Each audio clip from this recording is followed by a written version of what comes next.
No Saber Direito desta semana, o professor Leonardo Aquino Gomes apresenta um curso sobre direito administrativo sancionador. Ele aborda a introdução e os conceitos do tema. Fala sobre sindicância, o procedimento disciplinar, sanções administrativas a particulares e improbidade administrativa. Veja agora a aula 4.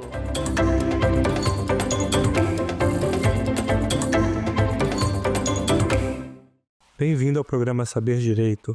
Meu nome é Leonardo Aquino Gomes, sou professor de Direito Administrativo e estamos estudando o Direito Administrativo Sancionador. Na aula de hoje, convido você a tratar sobre improbidade administrativa, tema de grande atualidade e super relevância para você, estudioso da matéria.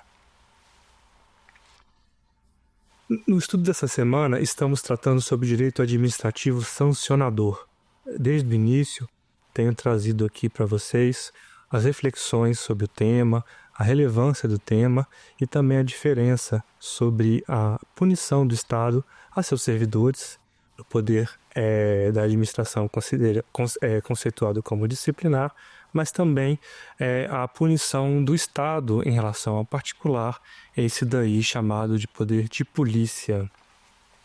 O poder disciplinar, como vimos nas aulas anteriores, consiste no poder-dever da administração pública de apurar e responsabilizar, caso seja necessário, caso assim seja constatado, o servidor público que comete um ato ilícito, um ato irregular. Ele pode ser em razão da função, pode ser por uma falta de decoro, até mesmo fora da repartição, e se dá pelos meios estudados, que são a sindicância e o processo administrativo disciplinar. O poder disciplinar é um poder-dever da administração, ou seja, cabe à administração fazer a sua apuração, mas também é obrigatório que ela assim proceda, que ela assim, ao receber a denúncia, faça ou tome as diligências necessárias para fazer a punição quando for essa a conclusão que o processo chegar no seu desfecho. Mas e o poder de polícia? O poder de polícia não é exatamente o objeto da aula específico, mas já vamos começar a introduzir, é aquilo que aquela punição, que a administração vai aplicar ao particular. Como eu disse agora, não necessariamente a improbidade administrativa vai decorrer do poder disciplinar. Ele pode ser aplicado nos termos da Lei Federal 8.429 de 92, com as alterações da 14.230 de 2001, penalidades a particulares que estejam envolvidos com a administração pública, que estejam em conluio com servidores públicos, agentes políticos, que cometam algum tipo de irregularidade com a administração pública e, portanto, está nesse nuance do poder disciplinar, do poder de polícia e integram aí o nosso estudo do direito administrativo sancionatório. Muito bem, nem todo ato irregular ele é um ato de improbidade administrativa. Nós aqui, durante as aulas anteriores, tratamos das diversas possibilidades que o poder disciplinar ele pode ser exercido. O servidor público que comete irregularidades relacionadas à falta de presteza no atendimento, ele pode ser omisso em relação a alguma informação cara para o cidadão que o aciona a administração pública, ele pode ser mal educado, pode não agir com a urbanidade necessária, ele pode responder por diversos elementos que estão previstos no estatuto local e que constituem uma irregularidade. Vai ser objeto de uma sindicância, se necessário, vai desaguar no procedimento administrativo disciplinar quando também necessário, ou mesmo iniciar no processo administrativo disciplinar. No entanto, às vezes o fato cometido pelo servidor público ou pelo agente político, ou mesmo pelo particular que esteja com alguma relação com essas figuras, ela pode também desaguar aí numa situação mais grave. Não necessariamente todo fato irregular pode gerar uma sanção criminal, pode gerar aí uma ação de improbidade administrativa, mas muitas vezes o fato que está sendo apurado, sim, ele está realmente conceituado aqui na Lei 8.429 de 1992, que é chamado aí comumente, né, que é chamado popularmente como LIA, Lei de Improbidade Administrativa. É uma lei federal de aplicação em todos os entes, União, Estado e municípios, ou seja, todos os agentes políticos em todas as esferas estão sujeitos a ela, se assim cometerem os fatos por ela tratados, e é de suma importância, é super atual, até mesmo porque recentemente, já tem 3 anos aí, mas recentemente, foi editada a Lei 14.230, que é uma lei de 2021, e que é responsável pela alteração de diversos normativos da Lei de Improbidade Administrativa, integra a Lei 8.429 de 92 hoje, e que será objeto do nosso estudo aqui agora, que é voltado mais para a Lei de Improbidade Administrativa. Vamos começar então pelo artigo 37 da Constituição Federal. O artigo 37 ele começa a tratar da administração pública. Ele tem princípios ali consagrados pela doutrina, indicados pela doutrina como princípios expressos da legalidade, da impessoalidade, da moralidade, da publicidade e da eficiência. Esses princípios são norteadores. Não entendê-los, não tê-los consigo para qualquer estudo de direito administrativo pode ser prejudicial, porque muitas das vezes a administração pública, às vezes ela não tem uma norma, uma regra definida para aquele fato, mas que o intérprete da norma, né, o operador do direito, aquele que realmente está estudando o assunto, ele vai resolver em nome desses princípios. E nesse artigo 37 nós temos o parágrafo 4º, vou fazer uma pequena leitura aqui, que diz que os atos de improbidade administrativa importarão a suspensão dos direitos políticos, a perda da função pública, a indisponibilidade dos bens e o ressarcimento ao erário, na forma e gradação previstas em lei, sem prejuízo da ação penal cabível. Veja que é um assunto que realmente tem uma relevância muito grande. Está previsto como mandamento constitucional no artigo que trata dos princípios, né, que começa a tratar da administração pública. O que é improbidade administrativa? Eu também vou fazer uma pequena leitura aqui, mas serei breve. Os atos que importam em improbidade administrativa eles estão conceituados na Lei 8.429 de 1992. Eles se caracterizam por dano ao erário, enriquecimento ilícito e violação aos princípios administrativos. A Lei de Improbidade Administrativa, ela define o enriquecimento ilícito como auferir qualquer tipo de vantagem patrimonial em razão da função pública com emprego e atividades nas entidades públicas. As ações de improbidade administrativa, elas são, portanto, uma ação de caráter civil. É muito legal a gente também fazer essa discussão, mas que tem esse objeto, que é apurar os atos que foram cometidos pelos servidores públicos, pelos agentes políticos, quem tinha relação com eles e, portanto, fazer aí a punição daqueles que realmente se atrevem, né, a atentar contra os princípios da administração pública e as normas também que elas são previstas, né? Por que a necessidade da punição? Eu tratei disso em algumas outras aulas, mas sem entender essa parte inicial, pode parecer um pouco difícil a compreensão. Por que o legislador se preocupou, e aí foi até o Constituinte, né, o artigo 37, parágrafo 4º, em conceituar e prever o que é improbidade administrativa e a necessidade de sua punição quando necessário, né? A administração pública ela é essencial Estado, ela é essencial para o funcionamento da máquina, ela é essencial para o cidadão. A verdade é que sem administração pública o cidadão não vai ter acesso a transporte, ainda que funcione de maneira deficitária, né? É a partir desses primados aí que a administração pública vai oferecer o transporte, a educação, a saúde. São serviços básicos e direito dos cidadãos, direito do cidadão, dever do Estado. E muitas das vezes as pessoas que não têm uma boa intenção, que não estão aí preocupadas com o funcionamento da máquina estatal de maneira adequada, violam as normas e consequentemente afetam esses princípios. A punição do Estado em relação aos fatos que estão trazidos pelo artigo 9º artigo 10º e artigo 11º da Lei Federal 8.429 de 1992, ela é essencial, ela é elementar, porque se não houver esse medo mesmo, né? Se não for essa necessidade de punição quando o fato acontece ao cidadão, esses fatos, infelizmente, vão permanecer ocorrendo, vão continuar ocorrendo e certamente vai afetar ainda mais o serviço que é essencial e que não está sendo fornecido de maneira adequada, né?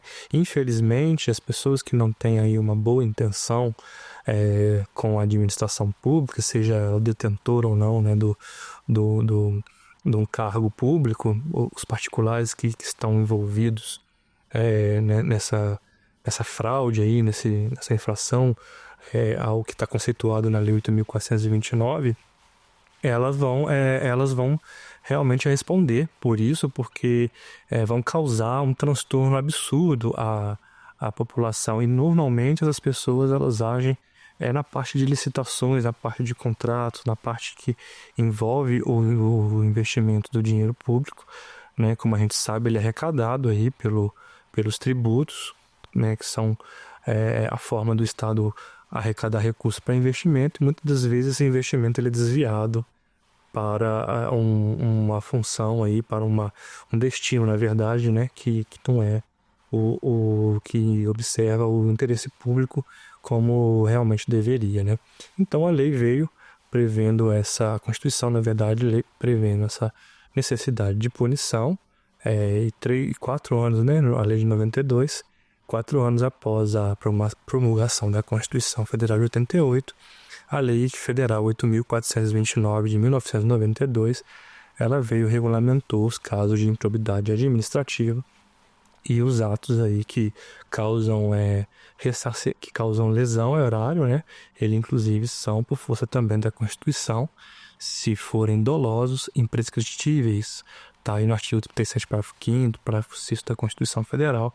Eles são prescritíveis e, portanto, eles não estão sujeitos aí a um prazo para que a administração pública vá atrás, né, do ressarcimento daquilo que realmente era necessário para o povo, né, os cidadãos, e foi aí, infelizmente, desviado, mudado aí de rumo para outras pessoas com efeitos escuros, né? Mas não só causa improbidade administrativa, não é só fator que causa improbidade administrativa quando há um desvio de dinheiro. É muito importante a gente mencionar isso. A leitura do artigo 9º, 10º e do 11º da Constituição, da Lei 8.429, ela vai trazer aí o que a gente sempre chamou dos três modalidades da improbidade administrativa, né? O enriquecimento ilícito, já previsto no artigo 9º, o artigo 10º que ele vai falar da lesão ao erário, e o artigo 11º ele vai falar dos princípios que atentam contra a administração pública. Então é muito importante que você tenha em mente que não necessariamente você precisa, de fato, auferir um enriquecimento ilícito, de fato trazer para si um dinheiro que deveria ser usado na educação, na saúde, no transporte, para responder por improbidade administrativa. Você pode, às vezes, no âmago de fazer o equivocado, e aí eu já vou antecipando que tem que ter o dolo de fazer uma mudança legislativa que a gente vai tratar durante a aula, mas no âmago de fazer o equivocado, já responder aí em relação aos princípios, em relação aos fatos que causam lesão erária nos termos do artigo 10 ou do artigo do 11º, respectivamente, né? Pois muito bem, já fazendo uma introdução, porque a gente vai também falar sobre isso, a Lei Federal 8.429 de 1992, ela teve uma substancial mudança em 2021 com a Lei 14.230.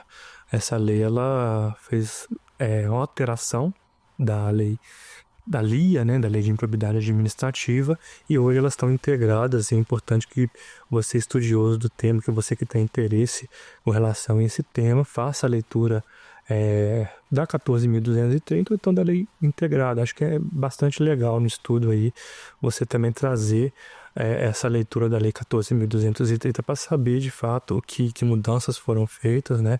Já existem algumas normas trazidas pela lei 14.230 analisadas pelo Supremo, né, em controle de constitucionalidade, inclusive com procedência, né? Então é muito legal que a gente faça esse estudo em relação a 14.230 também, né? Que saibam as diferenças, porque isso pode ser aí objeto também de questionamento para quem se interessa por provas, quem está na graduação, quem está fazendo concurso público, ou mesmo quem se interessa pelo tema e aí queira saber exatamente quais foram as mudanças, né? Mas também pode ser uma possibilidade a leitura da Lei 8.429, já compilada, já com as alterações feitas pela 14.230. Vou pedir licença, porque a gente sempre esquece alguma situação, de fazer uma pequena leitura das formas da modalidade de improbidade administrativa. Estou falando aqui tanto da 14.230, da Lei 8.429, mas o que está lá conceituado como improbidade administrativa? O artigo 9 vai trazer que constitui ato de improbidade administrativa importante enriquecimento ilícito ao ferir, mediante a prática do ato doloso, qualquer tipo de vantagem patrimonial indevida em razão do exercício do cargo, de mandato, de função ou de emprego de atividade das entidades referidas no artigo 1º da lei. É interessante a gente tratar do artigo 9º, que ele fala aqui do mediante ato doloso, né? Isso foi um tema que houve bastante discussão com a alteração promovida na Lei 8.429, feita pela Lei 14.230, a respeito dos atos dolosos, né? Existia a possibilidade do servidor que se enquadrava como um ato culposo ser responsabilidade pela responsabilidade ali nos termos do artigo 11º da lei, né? No entanto, essa possibilidade ela foi extirpada com a Lei 14.230, referendada, vamos dizer assim, confirmada à luz da interpretação constitucional pelo Supremo Tribunal Federal. Então ela cita aí o mediante ato doloso, porque existia sim a possibilidade do agente, né, ser responsabilizado por ato culposo, que hoje não é mais possível, o ato tem que ser doloso, né? E os processos em trâmite, né? Os processos que começaram relacionados a 8.429 de 1992 e foram aí modificados pela 14.230, né? Existe a possibilidade do crime, crime não, né? Não é crime, do fato ser processado também por doloso ou por culposo. Existe o tema já prontinho aí pelo Supremo Tribunal Federal, é o tema 1199 do Supremo, né? Essa matéria chegou aos tribunais superiores, ao Supremo, né? Que decidiu que existe sim a possibilidade do sujeito que já foi condenado, é uma condenação civil, mas é uma condenação por improbidade administrativa, ela ser realmente aí mantida, né? Em nome do processo judicial, né, do ato jurídico já praticado, transitado e julgado. Temos que ter um pouco de cuidado com os processos que estão em andamento. Então, o tema 1199 de estudo também é obrigatório para quem gosta do tema, para quem quer se aprofundar do tema. É também uma leitura importante, eu faço aqui a leitura dele. É necessária a comprovação da responsabilidade subjetiva. Olha só, o dolo, né? Eu estou falando várias vezes aqui do dolo, da improbidade administrativa, e o Supremo vem ratificando, né, que nos termos da Lei 14.230, de 21, o dolo, o elemento subjetivo, ele precisa ser comprovado. É necessária a comprovação da responsabilidade subjetiva para a tipificação dos atos de improbidade administrativa, exigindo-se no artigos 9º, 10º, 11º da Lei de Improbidade, a presença do elemento subjetivo, o dolo. Tema 2, no item 2, né, do mesmo tema. A norma benéfica da Lei 14.230, revogação mediante culposa do ato de improbidade administrativa, é irretroativa, em virtude do artigo 5º, inciso 36 da Constituição Federal, não tendo incidência em relação à eficácia da coisa julgada. Foi o que eu acabei de falar, né? Então, as pessoas que foram processadas aí pelo por improbidade administrativa e foram considerados culpados, foram considerados como responsáveis por aquele ato administrativo, né?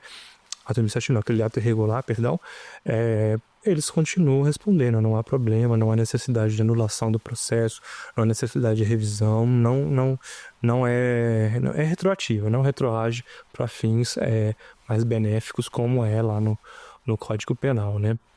No entanto, item 3, a nova Lei 14.230, ela aplica-se aos atos de improbidade administrativa culposos, praticados em vigência no texto anterior da lei, porém sem condenação transitada em julgado. Foi também o que eu acabei de explicar, né? Quem está respondendo o processo e o processo não transitou em julgado, vai sim responder. Não seria lícito aí ao magistrado, né, seja em qualquer instância, aplicar a modalidade culposa agora que a Lei 14.230 ela veio com essa inovação, né? Ela veio com essa previsão aí de que somente os atos administrativos dolosos são ensejadores da responsabilidade do ato administrativo, aí, do ato que responsabiliza a improbidade administrativa. Tem também um item 4 desse tema, 1199, que também fala do regime prescricional, mas aí eu vou falar num outro momento, quando eu começar a falar da prescrição. Pois bem, a gente está tratando da lei de improbidade administrativa, que são os fatos aí que transcendem a irregularidade, vamos dizer assim, prevista no estatuto local, na lei local que regulamenta o regime jurídico dos servidores públicos e causam aí ou dano ao horário, pode causar enriquecimento ilícito para o agente e também podem atentar contra os princípios da administração pública, né? E como é que se dá essa forma? Como que isso chega? Como isso materializa? Como eu disse no início, a gente pode ter uma denúncia, por exemplo, de um fato, né? Alguma coisa ocorrida em um contrato, ou algum serviço que foi investigado numa sindicância e esse fato desagou numa situação que também está prevista na Lei 8.429 e que também vai ser objeto de investigação, de apuração aí para fins das sanções que estão no artigo 12 da Lei 8.429 de 92. Então vejam como os assuntos se concatenam, né? Como eles relacionam, né? A professora escolheu falar de sindicância, de paz, depois de improbidade, mas existe uma relação causal, né? Muitas vezes, e na prática a gente vê muito isso. Muitas vezes o fato chega lá numa secretaria, né, municipal, um departamento de uma secretaria ou no estado e o agente, não, isso daqui foi uma entrega equivocada de produtos, o departamento de compras recebeu os produtos de uma maneira incompleta, vamos abrir uma sindicância para a gente verificar o que aconteceu. E quando você verifica no desenrolar aí da sindicância, você nota que os fatos são mais gravosos. Eles não estão suscetíveis somente à penalidade aí administrativa, a uma advertência, uma suspensão, uma demissão. Eles podem importar numa sanção pela improbidade administrativa, né? Então cabe aí o servidor, o gestor que está de posse dessa informação a respeito da regularidade, tomar as providências necessárias para também que seja o agente punido em relação à improbidade administrativa. Diferentemente do processo administrativo disciplinar, a improbidade administrativa, ela demanda de um processo judicial, tá, pessoal? A gente não tem a possibilidade de fazer as punições que são graves, que são realmente aí invasivas ao agente, né, ao cidadão que está em conluio com a gente, ou só o cidadão, né, via procedimento administrativo, né. Então, ainda que a autonomia, né, seja garantida aos entes, né, a ação de improbidade administrativa ela já tem uma repercussão que demanda a necessidade de acionamento do Poder Judiciário para se verificar aí a imposição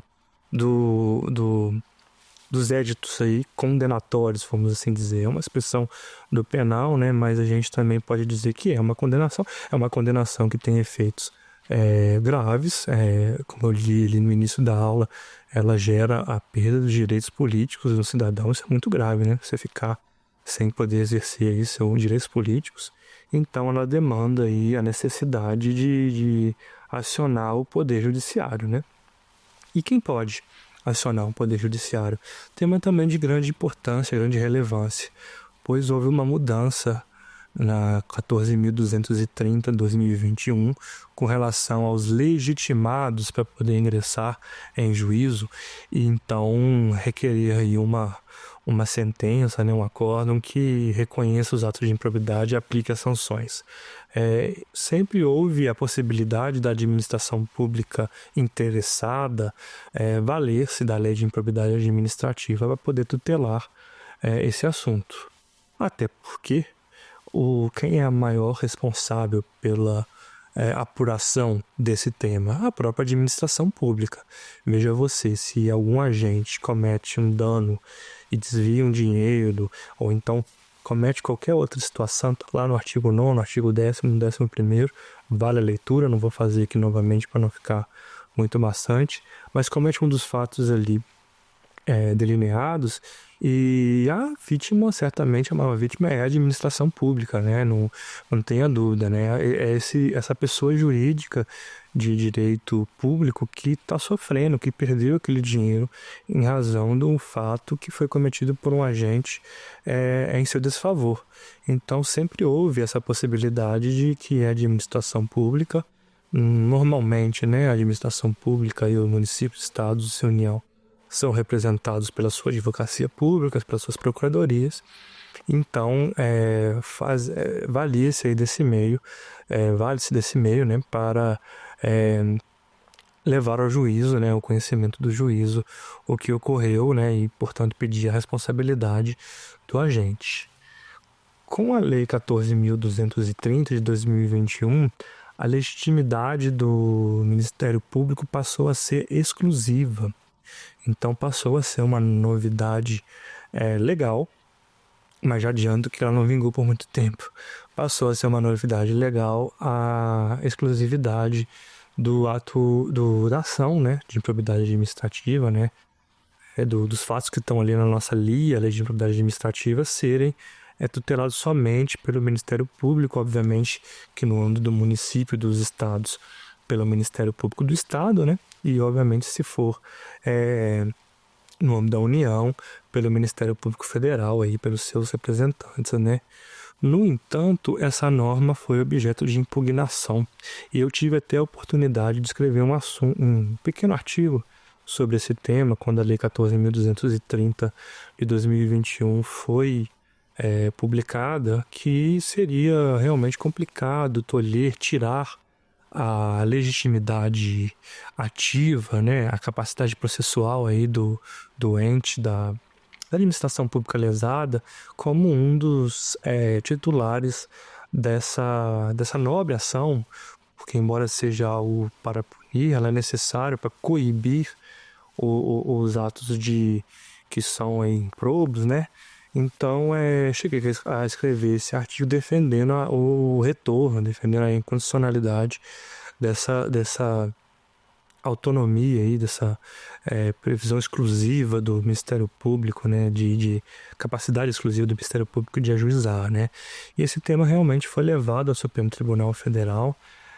Não recordo o número do acordo, mas eu lembro que foi da relatoria do ministro Alexandre de Moraes, e foi dada cautelar na época, e o pleno já se manifestou afinal, né, pelo restabelecimento da capacidade postulatória aí da administração pública de poder tutelar essas matérias via ação de improbidade administrativa para punir os agentes. E, enfim, achei que, na minha opinião, obviamente, né, que escrevi o tema antes mesmo da decisão do Supremo, foi uma decisão muito boa, porque nós que somos procuradores, né, eu sou procurador do município, sou procurador do estado, muitas vezes nós temos um contato com aquilo que está sendo investigado do zelado até maior que o Ministério Público, e também não é nenhum tipo de demérito ao Ministério Público, né, concorrência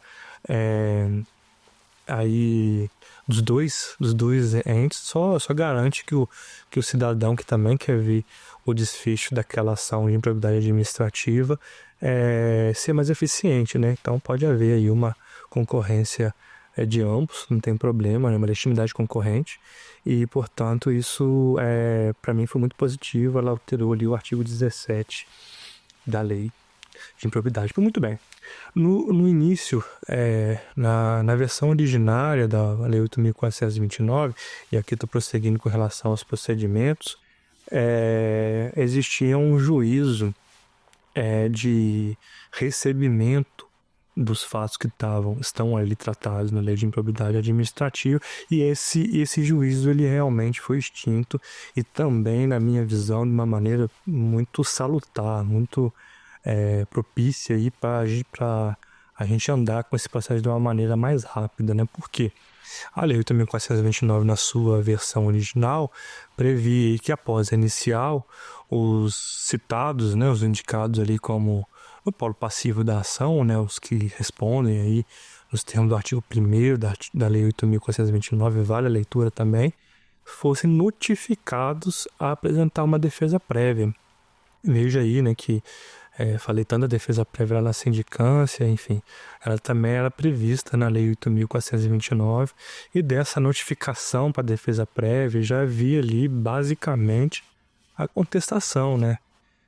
Você está sendo responsabilizado, ou há uma tentativa de responsabilizado por um ato administrativo com sanções tão gravosas ali previstas pela lei, né? Tudo que você puder dizer na sua peça não vai perder tempo, né? Então as pessoas ali, os agentes, eles se avaliam da contestação, peças enormes. Eu mesmo cheguei a trabalhar com processo de administração de improbidade, na qualidade, obviamente, de procurador, né, interessado ali, e via realmente defesas prévias, respostas às notificações de uma maneira bem longa, bem extensa, rebatendo todos os pontos, mas era apenas para poder verificar que a inicial tinha condições de procedibilidade, né, que isso deveria ser recebido, né. Com o advento da Lei 14.230, essa fase ela se encerrou. Ela já não existe mais, e como eu já disse aqui, para mim foi um grande avanço. Permite aí que o processo se desenvolva de uma maneira mais rápida. Porque, como eu disse, a resposta à notificação, a resposta a esse despacho do juiz para que o agente ali se defenda dos fatos de uma maneira a defender que essa inicial não fosse para frente, ela se confundia com contestação. E nós temos aí as matérias preliminares ao mérito, né, as prejudiciais de mérito, que podem ser usados na contestação e podem ser utilizados depois, né, quando o juiz for fazer o saneamento do feito. E, portanto, era realmente uma fase que cabia bastante crítica, e o nosso legislativo aí acabou, por bem, tirando essa fase, né? E hoje o processo, após a inicial, ela segue para contestação. Após a contestação em geral, né, é bem comum que já se vá à réplica, né? Autores aí, Ministério Público ou a própria administração pública, representa a Procuradoria, e depois nós já chegamos no saneamento / instrução. Então, o procedimento da improbidade administrativa é esse. As denúncias, elas chegam de maneira diversas na administração pública. Muitas vezes o próprio cidadão, atento ali que aquele serviço público não está funcionando legal, muitas vezes órgãos de controle, tribunais de contas exercem um papel muito, muito bacana com relação a esse controle, verificam ali se as contas estão em dia. Então, a informação chega na administração pública em geral, né? Cada um pode ter um caminho a depender do fato. É aberta uma sindicância. Essa sindicância ela pode desaguar ou não num processo administrativo disciplinar. E esse processo administrativo disciplinar, ou mesmo essa sindicância, ela pode indicar, o fato, além de ser irregular à luz do estatuto local, à luz da norma local, ela também causa improbidade administrativa.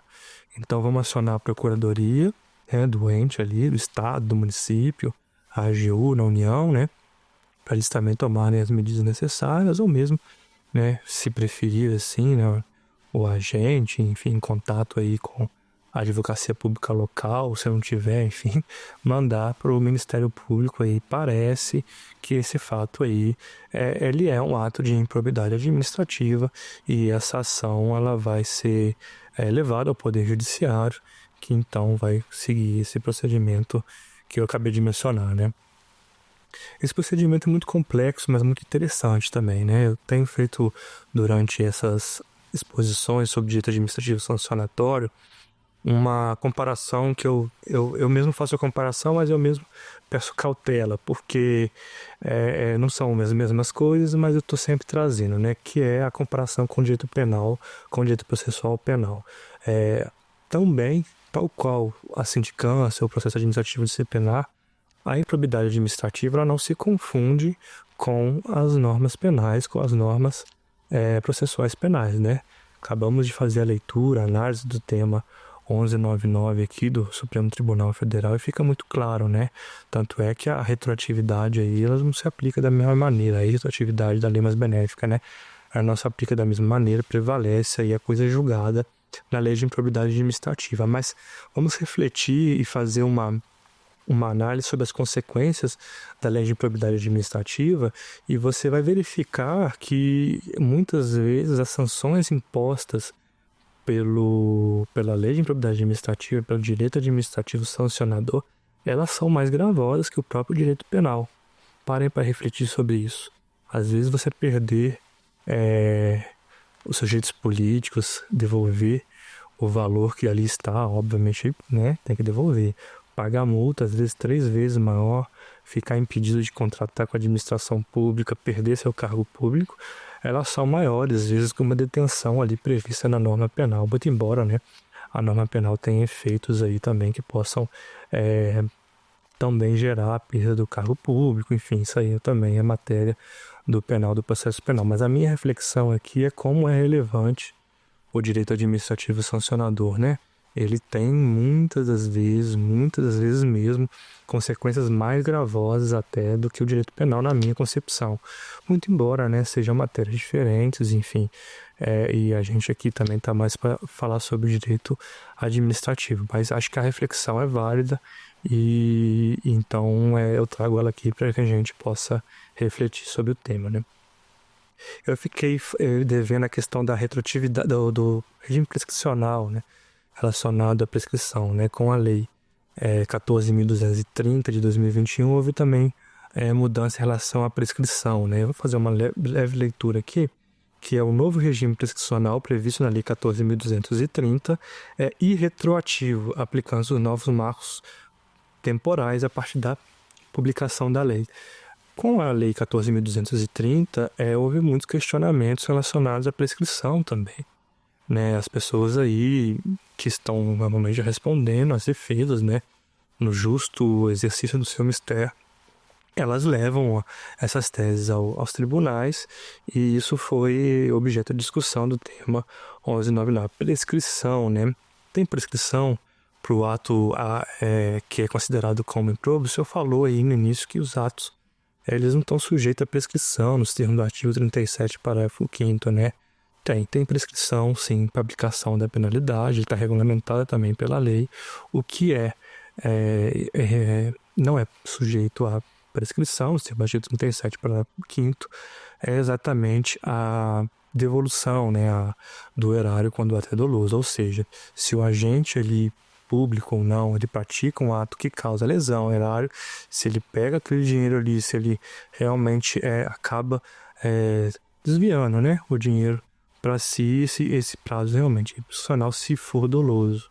É muito importante a gente também destacar aí que os atos dolosos estão sujeitos à imprescritibilidade, também tese aí bastante sedimentada pelo sujeito, mas as prescrições para punir, elas sim, elas estão sujeitas à prescrição, né?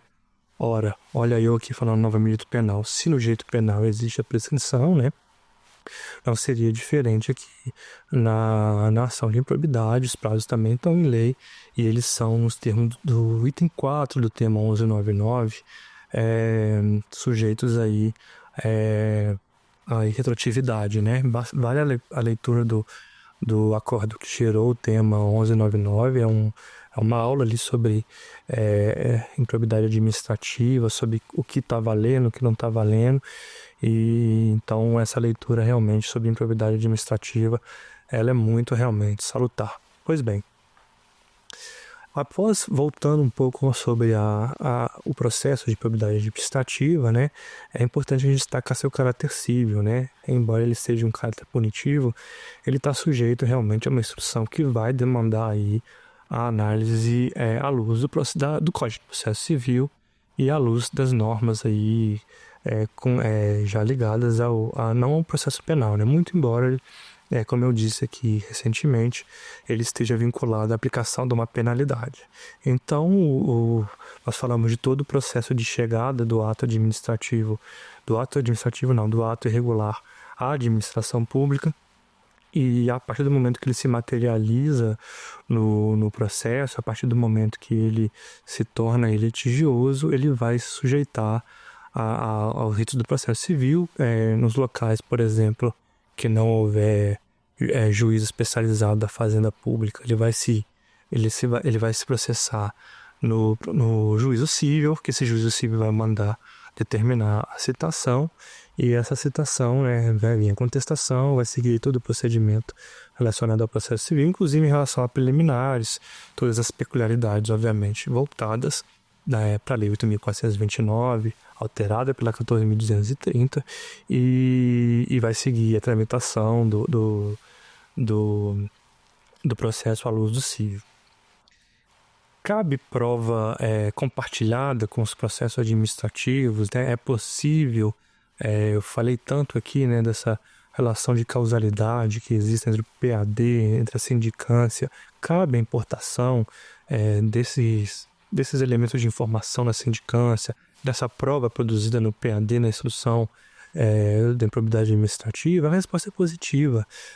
Quando o processo administrativo ele é bem feito, ele é bem instruído, né, ele segue ali o contraditório ampla defesa, é possível sim, né, que o autor da ação, o município, o estado, a União, o Ministério Público Estadual, o Ministério Público Federal, vale-se, inclusive narre na inicial que chegou ao conhecimento, né, via denúncia anônima, que gerou uma sindicância, essa sindicância levou uma apuração, que os fatos transcendiam a uma regularidade funcional e que, portanto, anexa ali a inicial, né, esses fatos trazidos à baila ali, né, esses elementos apurados no âmbito administrativo, né?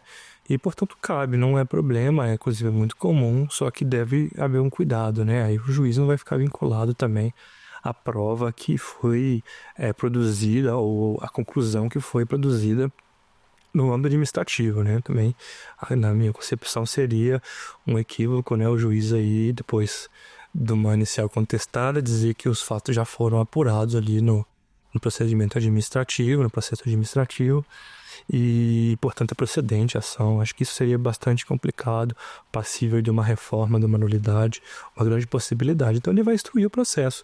Ele vai instruir o processo de improbidade administrativa, ele vai verificar ali quais provas que têm correlação, né, com o PAD, que podem ser novamente produzidas agora sob o crivo judicial, vai trazer testemunhas, vai verificar documentos, vai requisitar documentos, eventualmente vai valer-se aí de outras diligências que julgar necessária, né, até poder aí finalizar a instrução, verificar se é o caso de condenação e portanto, a aplicação das penalidades, né?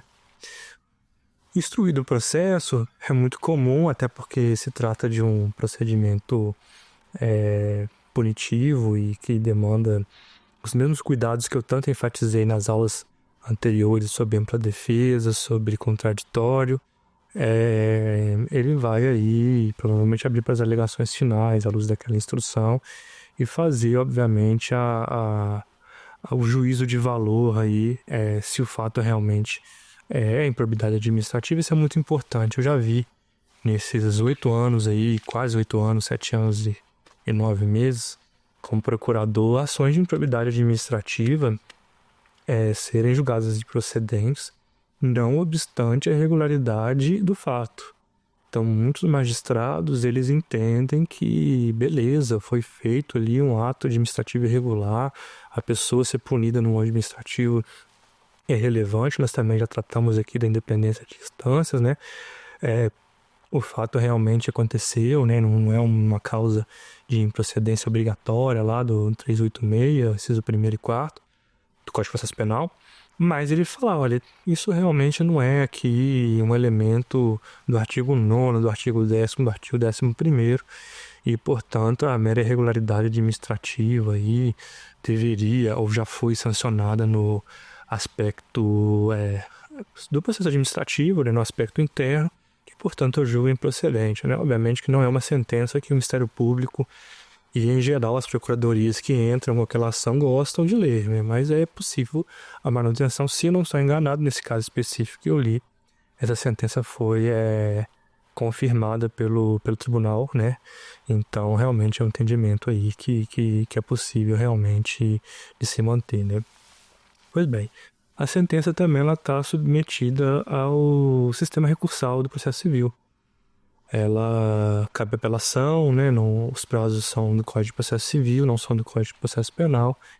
Enfim, a parte vai ser que está descontente ali, vai protocolar o recurso e vai, no âmbito ali do 1º grau ainda, ser intimada o recorrido para poder fazer as contrarrazões. Essas razões elas vão subir novamente, como eu disse lá atrás, né, que isso será também processado por um juízo com competência na área da fazenda pública, né? Então, muitas vezes a comarca ali, né, o município onde está vinculado à comarca, né, o estado pode ser mais difícil, que normalmente pode ser na capital, não tem a vara de fazenda pública, mas aí, em geral, essa sentença de improbidade administrativa, ela vai ser apreciado esse apelo, né, a sentença de improbidade administrativa, e vai ser apreciado por uma das câmaras de direito público, conforme aí o regimento interno de cada tribunal, né, seja de justiça, seja, enfim, onde se processar.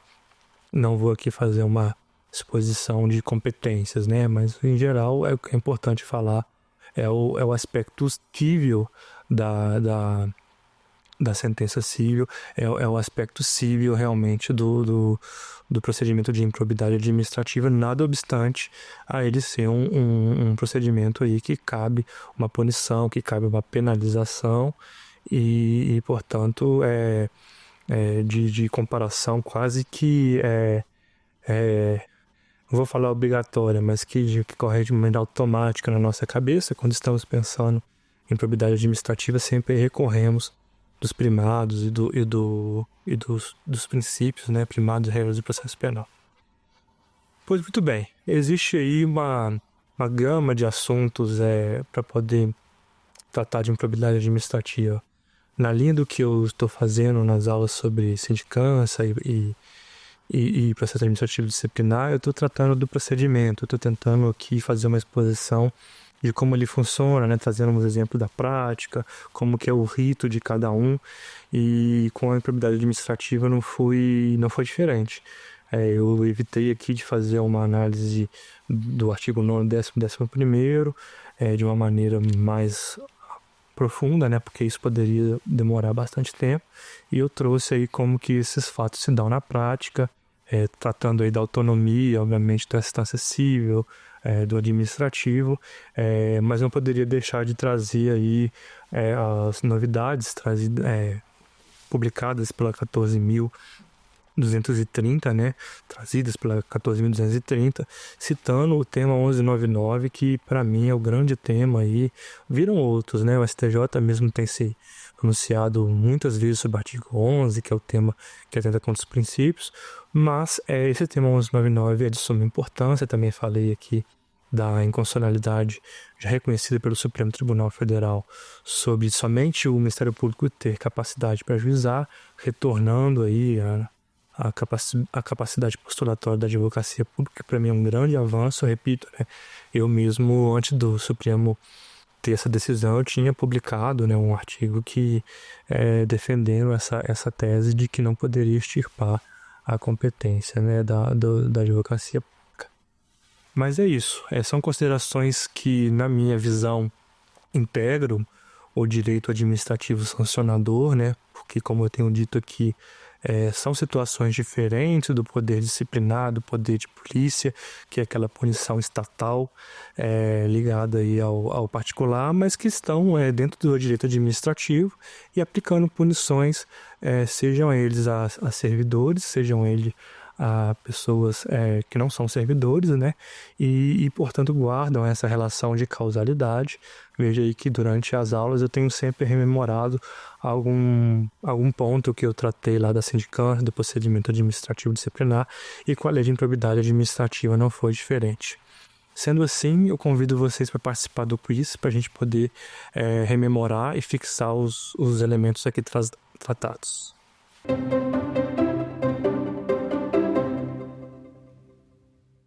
Estão sujeitos a penalidades por ato de improbidade administrativa. Alternativa A, o agente político detentor de mandato eletivo. Alternativa B, o agente político detentor de mandato eletivo e os servidores em comissão por ele designados. Alternativa C, o agente político servidor público. Alternativa D, o agente político servidor público no âmbito federal e estadual, excluídos os municípios com regramento próprio. A resposta correta é a alternativa C. Pessoal, quando eu estava montando essa questão, eu falei que pode dar um pouco de polêmica, porque a alternativa A e B não está errada, né? Realmente o agente político e os servidores, eles não estão sujeitos à penalidade administrativa, mas quando você vai fazer uma questão objetiva, você tem que marcar a mais certa. Então, quando você, na alternativa A e alternativa B, elenca somente só o prefeito, só o agente político, só os servidores de comissão, você exclui os demais. Então, a alternativa C, ela traz aí uma resposta mais completa, ela traz quem está de fato, né, sujeito às sanções da improbidade administrativa, então, portanto, ela é correta, né? A alternativa D, excluir os municípios, é um erro, né, muito grave, eu falei isso desde o início, né?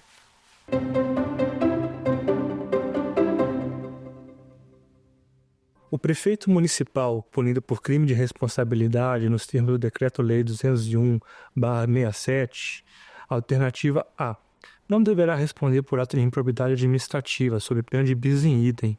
Alternativa B, responderá por improbidade administrativa na modalidade culposa. Alternativa C, poderá responder por improbidade administrativa em razão da independência das instâncias.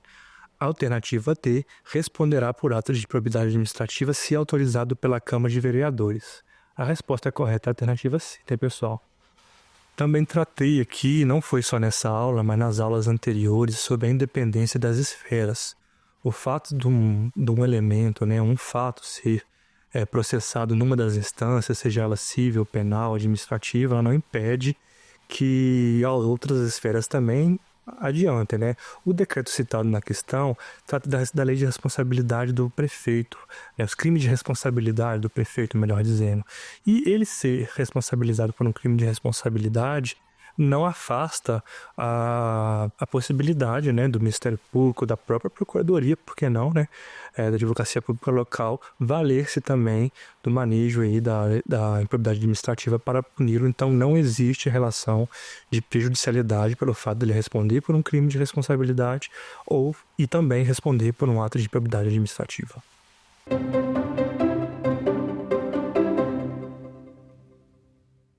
Os atos de improbidade administrativa cometidos anteriormente à vigência da Lei Federal 14.230 de 2021. A norma benéfica da Lei 14.230 de 2021, revogação da modalidade culposa do ato de improbidade administrativa, é irretroativa. Letra B. A nova Lei 14.230 de 2021 não se aplica aos atos de improbidade administrativa culposos praticados na vigência do texto anterior da lei, porém sem condenação transitada em julgado. Letra C. O novo regime prescricional previsto na Lei 14.230 de 2021 não é retroativo, aplicando-se os novos marcos temporais a partir da publicação da lei. Letra D. Se praticado o ato sob a égide da lei anterior, afasta-se a incidência da Lei Federal 14.230 de 2021. A resposta correta é a letra A, pessoal. Obviamente que essa questão trouxe bastante discussão no início, pois principalmente aqueles que estavam sendo processados durante a publicação da 14.230 queriam aplicar irrestritamente os benefícios da 14.230, mas a leitura do tema 1199, que eu falei durante a aula, falei tantas vezes, né, traz a solução aí, é cópia do tema 1199 do Supremo Tribunal Federal. O seu conhecimento garante aí o acerto dessa questão. Pessoal, vou encerrando aqui a nossa aula sobre improbidade administrativa. O tema foi focado nos procedimentos e como ela é processada. Fiz uma relação aí de causalidade com as aulas anteriores em relação à sindicância, processo administrativo disciplinar, dentro do contexto que é o direito administrativo sancionador. Agradeço a sua presença e até a próxima aula. Dar alguma sugestão de tema para os cursos do Saber Direito? Então mande um e-mail para a gente, saberdireito@stf.jus.br. Você também pode estudar pela internet. Acesse o nosso site radioetvjustiça.jus.br ou pode rever as aulas no canal do YouTube, @Rádio e TV Justiça.